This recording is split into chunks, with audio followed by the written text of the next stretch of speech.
जय श्री राम दोस्तों। चलिए आज हम लोग जानते हैं कि हमारे जीवन में सुख और दुख जो आती है वो कैसे आती है और दुख की घड़ी में हमें क्या करना चाहिए।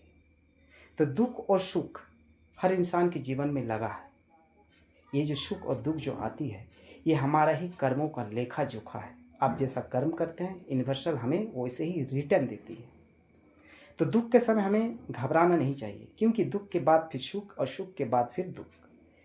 कोई इंसान ये नहीं कह सकता कि हमारे जीवन में खुशी ही खुशी है, हमारे जीवन में कभी दुख आता ही नहीं, ये कोई नहीं कह सकता।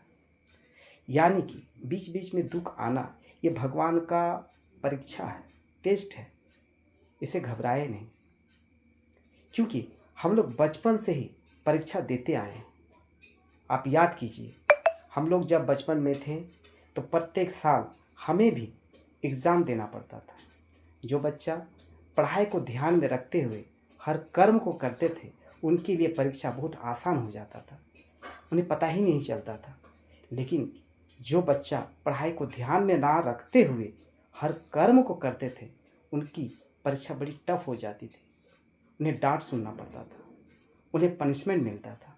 बस इसी तरह से हमारे जीवन में जो ये कष्ट आती है ये भगवान हमारी परीक्षा लेती है। अगर आप चाहते हैं कि कष्ट हमारा आसानी से पार हो जाए तो आपको भगवान को हमेशा ध्यान में रखते हुए हर कर्म को करना होगा।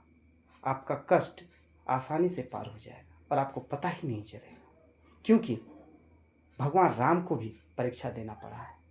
तो हम लोग तो इंसान हैं, इसीलिए कष्ट से घबराए नहीं। और अगर आपके जीवन में भी कष्ट चल रही है तो बस भगवान को याद करें, भगवान का नाम जाप करें, आपका कष्ट यूं ही पार हो जाएगा। मैं भगवान से प्रार्थना करूँगा।